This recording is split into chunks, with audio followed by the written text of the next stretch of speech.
Good morning, good afternoon, good evening, and good night. Welcome to the Fly With Us podcast. This podcast is bringing the art of conversation, self-love, self-care, mental health care and protection, life lessons, love lessons, and everything in between. Today's topics will include mental health matters in a self-care minute. I'm Lady Bounce. And I am a Slate. So let's kick off our first ever podcast, and thank you for listening and tuning in with our mental health matters. Why is mental health important? Mental health is important to me because it's something I struggle with, something I battled with, but I'm good now. But people overlook it. People are embarrassed about it, and it is killing people right now, period. Flat out. We see it every day on the news. In fact, we had an incident right here in our own city just a few days ago where a young man shot his girlfriend and her son, and then he shot himself, and he just happened to do it on Facebook Live. And I don't know this young man.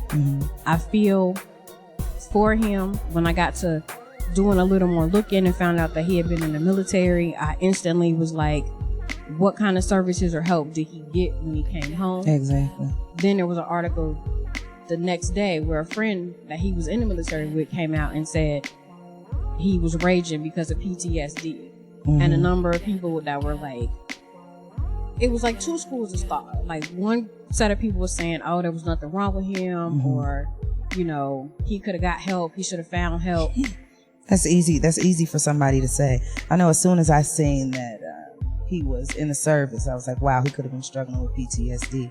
And I know we've heard it 1,000 times that so often it's overlooked in the Black community.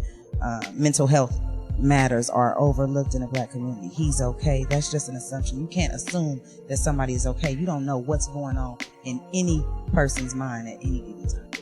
Right. And just because I look okay doesn't mean I am okay. Right. And then there were, people talking about, oh, it was domestic violence because he shot his girlfriend and her son. And I'm like, maybe it wasn't domestic violence at all. Right. Maybe it was out of love. Which sounds strange. If he truly had a mental breakdown, maybe in his mind he was thinking, I love her so much. I want to be with her in the afterlife. Or she loves me so much, I don't want her to be here without me. It didn't necessarily have to be an abusive situation where he was hitting her on the regular, like people were like trying to say. It could have been with whatever he was battling with in his mind. He could have made the assumption that she was battling too. Like, I'm gonna put myself out of my misery, I'm putting her out of her misery, and I'm making sure that our child doesn't have to go through this either. I don't want anybody to feel this level of pain anymore. Exactly. And he went to the people closest to him. I mean, so in all of this, we can see why we're triggered by it, because it hit close to home. Yeah, because I asked myself, once I started seeing people saying, well, where's the video? Send me the video, share the video. Like, I got triggered, and I had to ask myself, why am I triggered by this? I don't know this man. I didn't see the video. I don't want to see the video. And it was making me mad that the audacity of people saying, send me the video. I want to see it. Send it to me too. Like, why would you want to? I have to be honest. I was one of the people when I heard, I want to see it. I have to be honest. As gory or sadistic or sick that sounds, I was curious. However, I'm glad I didn't see it, because I don't want that fresh in my mind. I don't want that feeling that would come with seeing that type of pain. So, yeah. But I think one of the things, for me, I'm not going to see it because I got a little bit of, I think it matters. That don't show, it's like Trey, D class A. There's no compassion there. What am I getting out of this? What is this going to do? There's no love there. And if I'm striving to be a better person and work through some healing and get more healing, that's knocking me back on a number of levels. So I thought about that too. And being, for me, I mean, we all have our days where I struggle mentally, and I'm like, to see something like that, like if I saw that, Mm-hmm.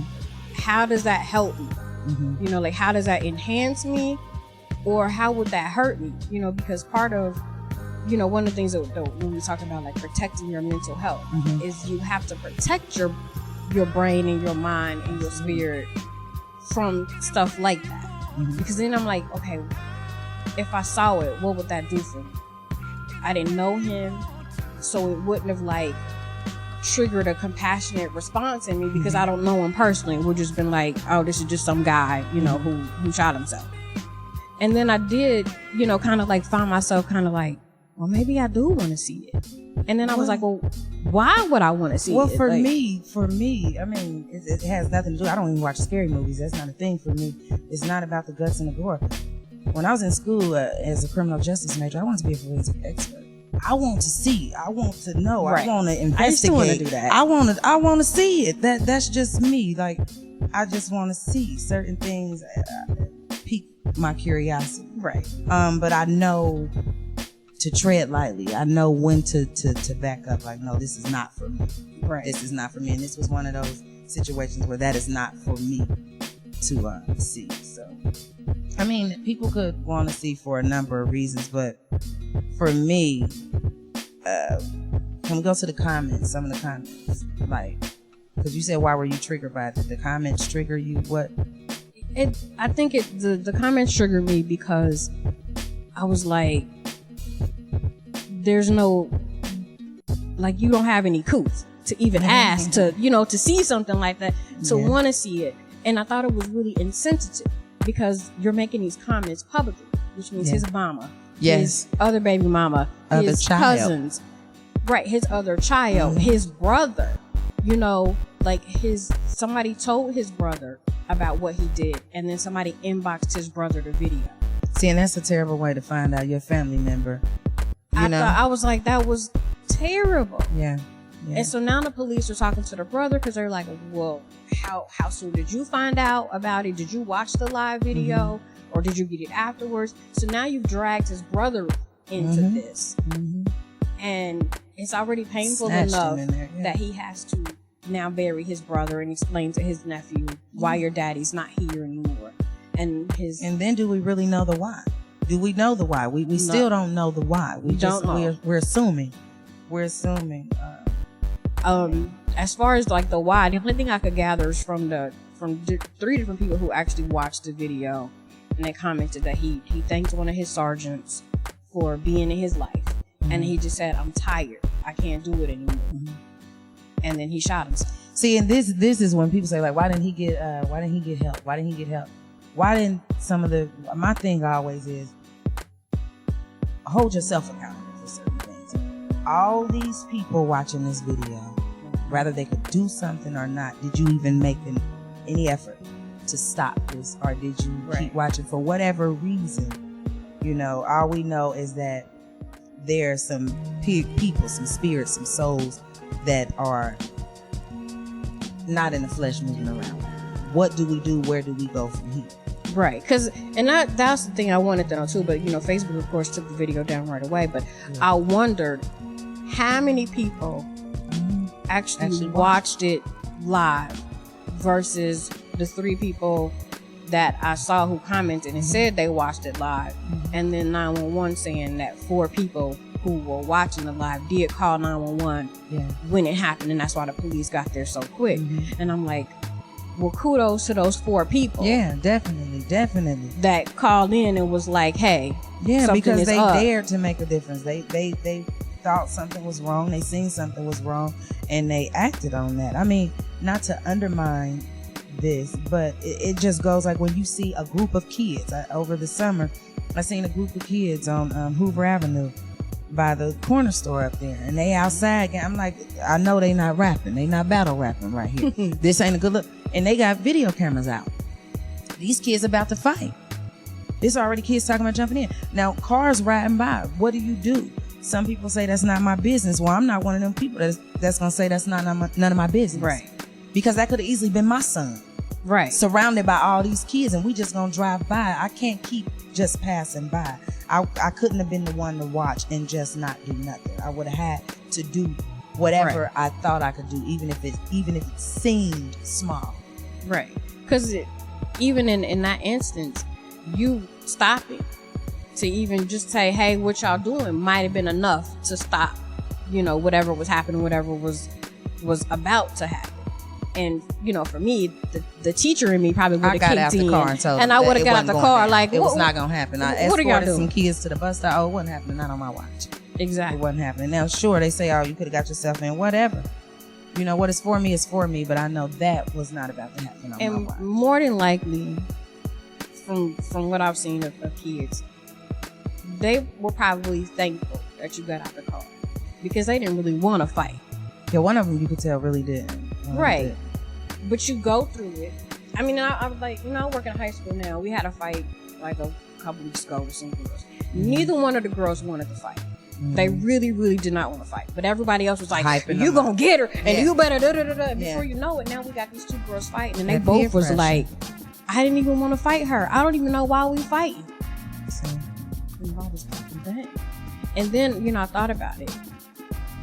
Had there been an adult closer by before it happened, that adult could have intervened. And then that way, nobody has to worry about saving face. Because that's what it becomes. I don't want to back down because I don't want to be the punk. Yeah. But now if a teacher rolls up and the teacher stops the fight, then both of us can walk away with our dignity intact and not have to fight. Exactly. And see, that's another thing. When you got people not wanting to adult, not wanting to say something, I mean, like, it kind of like, what is your morals? Where do you stand in this? Right. Like, I feel like I can't just let stuff happen. And if I wouldn't feel good at the end of it. If we all say the whole old adage, it takes a village to raise a child. It truly does. Everybody got to be in a village though. Right. And they going in the house closing the door. No. And think about, I always think about it as, what if that was my son? And I couldn't be there and somebody else from the village walked up and said, hey, y'all not about to fight, and you just saved my son's life because this other kid had a gun and I didn't even know it. Yeah. My son didn't know that this other kid had a gun. Exactly. So you have to. Now you say when we talking about these kids and we're talking about seeing stuff, and stuff being overlooked, things being overlooked, what are like, he couldn't get up, we saying, why didn't he get any help?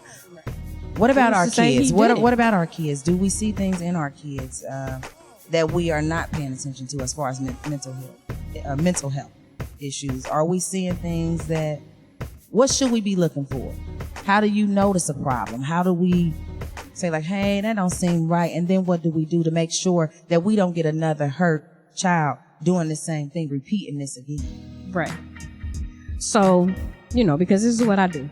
But I did pull up this article that it says, 5 signs that your teen needs mental health treatment. And, none of these are like the where all end all. If your child is doing this, it's unequivocally meaning something is wrong. But these are some things that you might want to look for in your child. If your child is having mood swings, one day they seem real, real happy. And the next day they seem like they just mad at the world or they seem withdrawn. You know your child better than anybody else. You can gauge their moods and their, are they happy? Are they too happy? Are they giddy? Like, what's going on? Because when your kid comes up to you and go, Mommy, I love you. The first thing you say, what you want? So you have to know your kid. You know what I mean? So you have to be able to determine those different moods. And so we're gonna apply that to the entire village, not just mommy and daddy. To these babies are all our babies. So absolutely. And you have to, when teachers call you and tell you something about your child, instead of going on the defensive, that the teacher is wrong and the teacher don't know nothing, this person spends more time with your child directly than you do a lot of times. Come on now, yeah. So we see things. Yeah. So if I call you and I say, hey, Slade, little Tommy seemed like he's real upset today. Don't brush that off. He'll be all right. He just mad because his daddy didn't buy him a toy or whatever. Right. No, it might be. I think it's a little deeper than that. It's a little deeper than him not getting something that he wants. Or, if I tell you, hey, little Tommy is bouncing off the walls today, and that's not like him. Right. Don't be like, oh, he just tell him to sit his ass down. Don't be so quick to dismiss it. Yeah, you sometimes they get defensive, I believe, because they know what they're not. Yeah. Or maybe they just really don't know. And I mean, and that's possible too. And that's why you have to take the approach that the person that's coming to me and telling me this about my child is coming from a place because they care. Yeah. Because there are a lot of teachers that don't care. There are a lot that are not going to tell you that they notice something different in your child. So somebody is telling you, hey, I'm noticing something different. Take the time to listen to what that person is saying, because it does have some merit. Okay. So, and then behavior changes. Behavior changes, you know, as your teen gets older, your son or daughter is presenting as a different person to you, and you look up and you go, I don't know who this kid is. I don't know who this person is. Girl, I got this stranger in my house right now. See? But because you recognize it, you keep eye on it. You can notice the patterns of the behavior. You know, is this a 1-day thing? Is this a 2-week thing? Has it been like this for 3 or 4 months? Mm-hmm. You know, are they extreme behavior changes? He's going from this to this, and it's like, wait a minute, what just happened?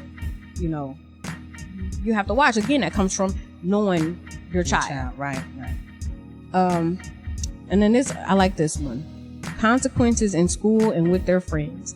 Mental illness can distract from concentration, which can affect their performances and their ability to sustain relationship with peers. If your kids are coming home telling you that I'm not friends with so-and-so no more, mm-hmm. he get on my nerves, or we stop talking, or you know, our kids switch friends a lot. Yeah. But if you're out of touch and you say, well, hey, why don't you have James come over here and spend the night? And they tell you, Mom, me and James ain't been friends for 4 or 5 months. Right. And you're like, well, why not? You know, you want to ask those probing questions, because that question in itself can tell you 2 things about your child. It can tell you that your child can tell when somebody is a good or a bad influence on them, and they distance themselves from that person. Mm-hmm. Or it can also tell you if your child is the one with the problem. If you know James to be a really good kid, he comes from, you know, what you consider good stock, and does all of these right things, and your child doesn't want to be around him, then that means maybe your child is leaning towards doing something else that you don't want to hang with the good kid. Mm-hmm. Like, why do you not want to be with the good kid? Right. You know, but again, that comes from knowing your kids and knowing their friends. And don't be, I gotta say this, don't be ashamed if you just find somewhere along the way that you really don't know your kid. It's okay. You still got time. Right. Get to know your kid. Build that relationship in that rapport. Physical symptoms: decreased energy, changes in their eating or their sleeping habits. If they always complaining, my head hurt, my stomach hurt, I don't want to go to school. You know, I don't want to eat nothing, or what are they running from? What are they avoiding? What's happening? Girls, more so than boys, medicate themselves with food. Mm-hmm. So if you notice in your daughter that all she wants to eat is junk food, or all she's eating is candy, and you can't, you know, get her to eat a piece of chicken or a piece of broccoli or something, that's a sign that something's not right there. Okay. You know, and you know for yourself. I mean, I don't know, but for me as a woman, bad mood equals bad food. Always. If I'm in a bad mood, yeah. If I'm in a bad mood, I want chicken and macaroni and cheese with some ice cream or pizza or something else that I know is not good for me. I need chocolate and salt. Yeah, chocolate and salt. Chips and cookies. Chips, cookies. I mean, all of that. So, you know, look at your child's eating habits. Like, I know my kids so well. In the summertime, my kids don't eat. Yeah. They drink a lot, popsicles, snack foods. So I'm active outside. Right. So I'm not alarmed. Mm-hmm. But when it's dinner time and I'm calling you to the table and you telling me you don't want to eat, right? Then I'm gonna be like, well, what's wrong? You know. But like during the day, they snack all day long. But when it's dinner time, they usually do. They'll sit down. What we eating tonight? Because they know it's gonna be, you know, good food put in front of them. And you either eat it or you starve. Like, it is that. There it is. And the biggest thing is self-medicating.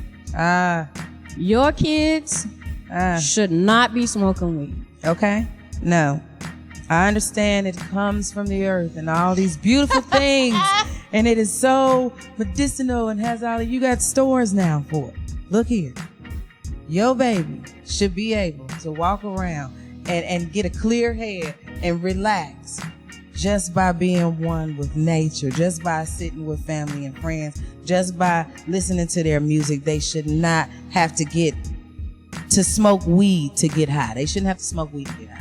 Absolutely. So, or drink. So yeah, and it says if you find any indicators of drug or alcohol use, self-harm, an eating disorder, or other forms of an escape for your child, the link to mental illness may be direct. So, an effort to make oneself feel better or show a great need for mental health treatment. So now, again, those 5 things are not a where-all, end-all. If you see these, automatically something's wrong with your kid. Right. However, if you see these signs in your kid, your ears should perk up a little. Yeah. Something should be going on. And I get it. Parents smoke weed. We drink. We do all of these things. Yeah. But you should also be telling your child, you're 15. You're not smoking. You're not drinking. I'm not sitting up passing blunts with my kids. Okay. We will never be that cool. We will never be that close. We will never be that friendly. Just ever. Yeah. Your child should not be going to school giving the teacher a contact high. You know. Oh no, they had sent out emails to some parents. One of my friends was talking about that. She had got an email saying if your child comes to school and we can smell this on them, they was going to be calling children's services on the parents because the kids was coming into school smelling, reeking of weed. So like maybe mama smoking or daddy smoking on the way to drop the baby off or the child off. We have kids that say that. They're like, oh, my mama brought me to school and she was smoking in the car. And we have to give them the side eye. We never know though. We never know. No, I mean, we don't know 100%. But I saw you standing at the hub. Your mama ain't brought you to school today. Okay. So again, we gotta pay attention to these kids. We gotta pay attention. Right. To I mean, and we have to stop normalizing that kind of behavior. Yeah. And then it goes across the board. Like I have a child. I have a child that suffered with some things, and one of the things was I could tell there was some depression issues there. And you reach out, you want to get help. You want to get counseling and therapy and find other ways, meditate and do other things to help them. And they find their own path. So it goes from marijuana to next their friends is doing this new thing. They taking pills. So now they taking pills. And then where else is that going to lead to? But then we still have the problem that was there from the beginning. You're depressed. Right. And none of this self-medicating is helping. You're still right back there. So yeah. Right. When you come down, whatever you went to go escape is still there staring you in the face.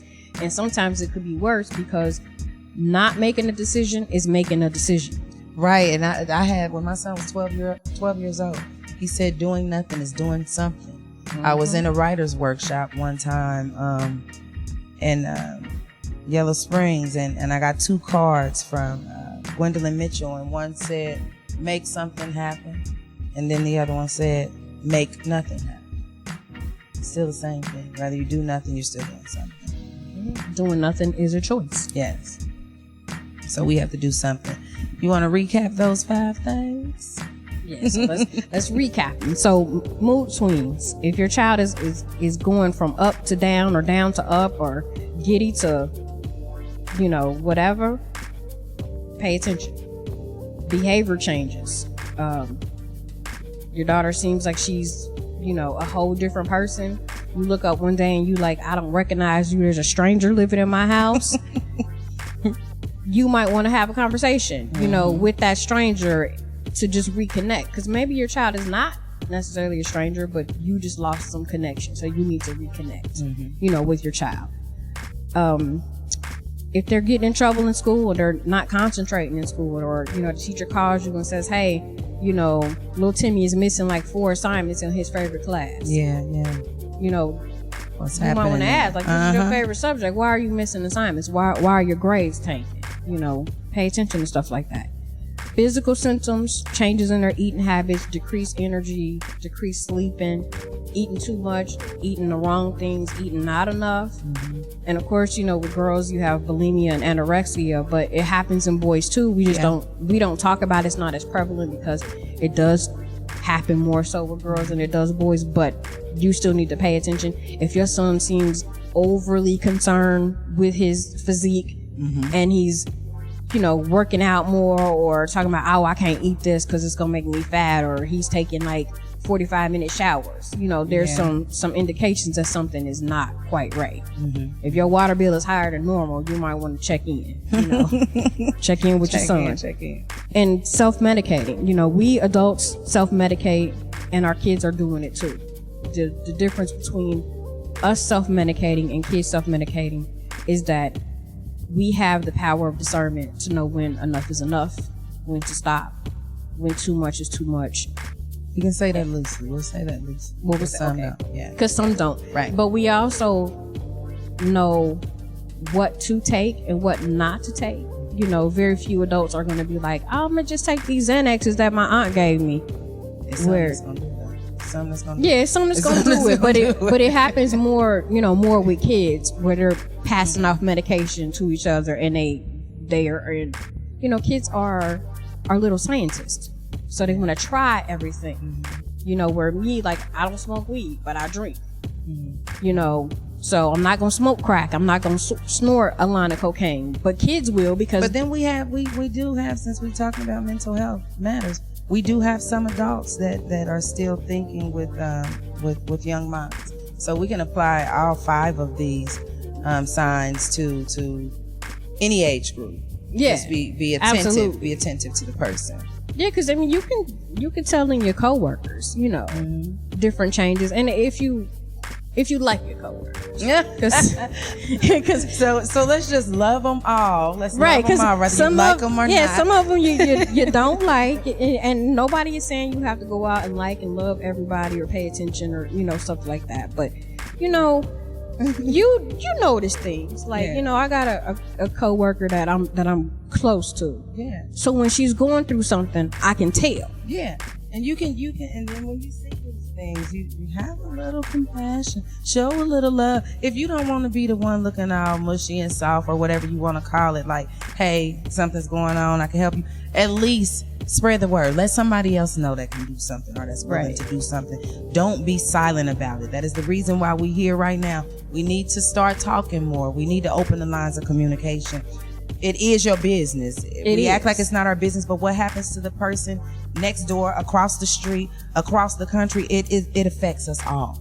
It affects us. And, take it, and then this is morbid, but the difference between somebody coming in the job and going postal and shooting everybody versus somebody going postal and just shooting the 3 people that pissed them off.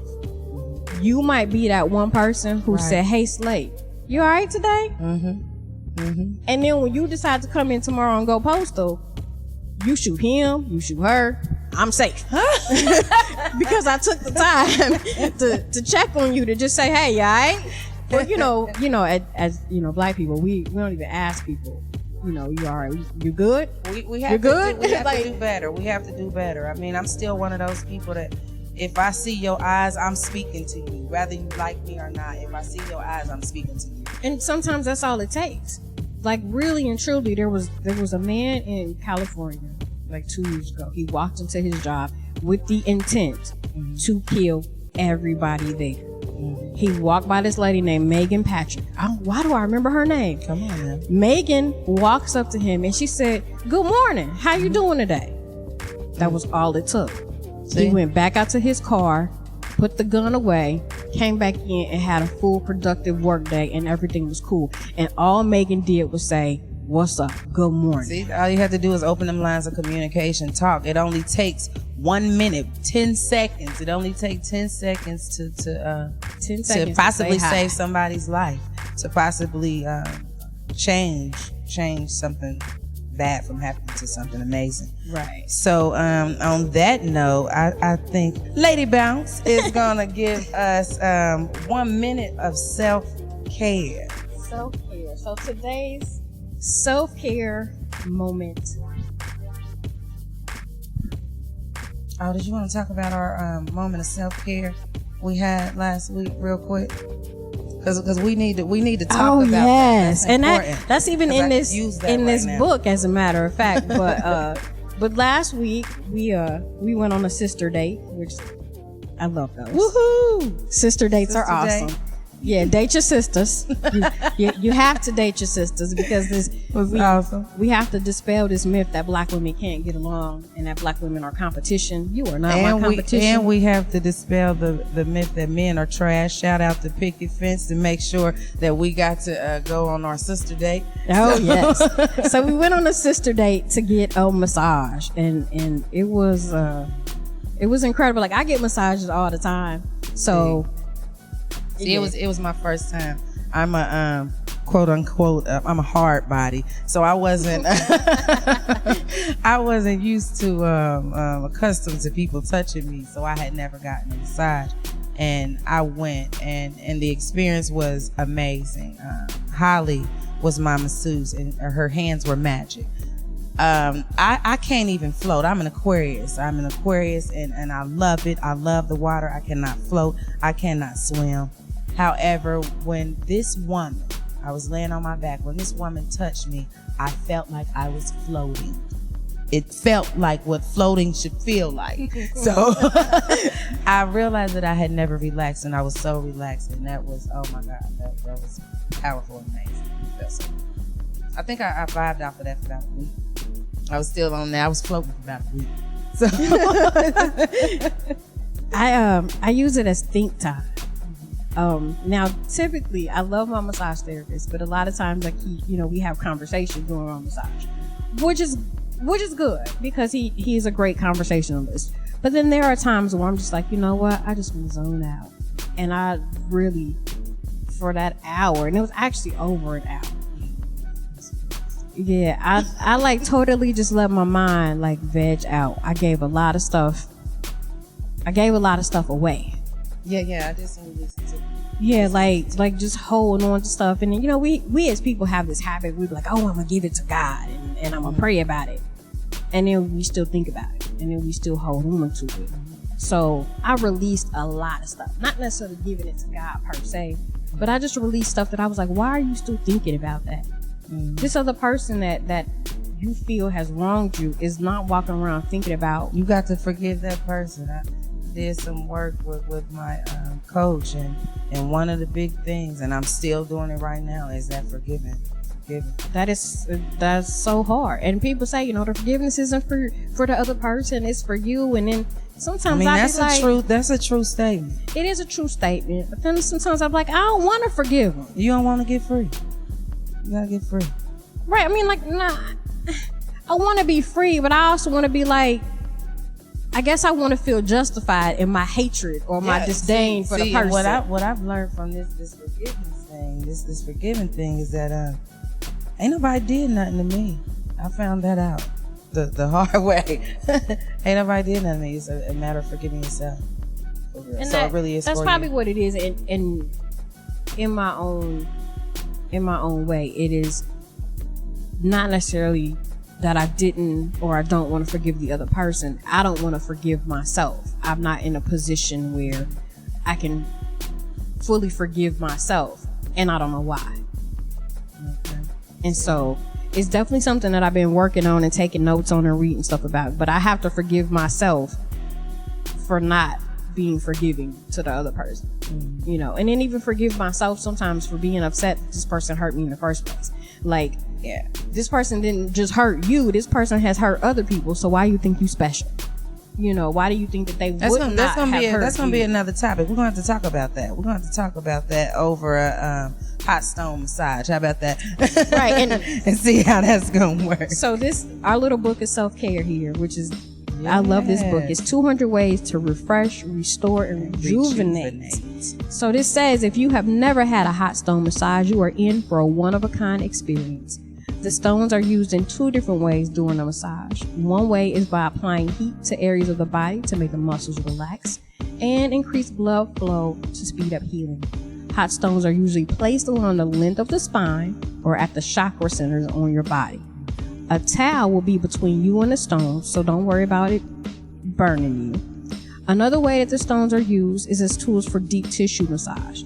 Your massage therapist will cover the warm, smooth stones in oil and rub them on your body. Oh my God. Using long strokes in the area that he or she is working on. This is an unbelievable sensation and one you will truly enjoy. If you are used to a traditional Swedish massage, try this version instead. Now, I have had hot stone massages. Did you use a slate rock? I'm kidding. You do? And actually, you do use slate rocks because they are smoother. Oh, absolutely. And you know why they are smooth? Because nature makes them smooth. Come on now. There are no man-made tools in slate rocks that make them smooth. Come on, so I figured you would enjoy that. Smooth. You just smooth because nature makes you that way. There's no man-made anything that smooths out slate rocks. Come on now. It's all nature. So I am a slate, and you have just taken a full flight. You have went on the Fly With Us tour, which fly stands for First Love Yourself. First Love Yourself with us, and we will be back next week again. I am a slate, and I'm Lady Bounce, and we out of here. Till next time, take care.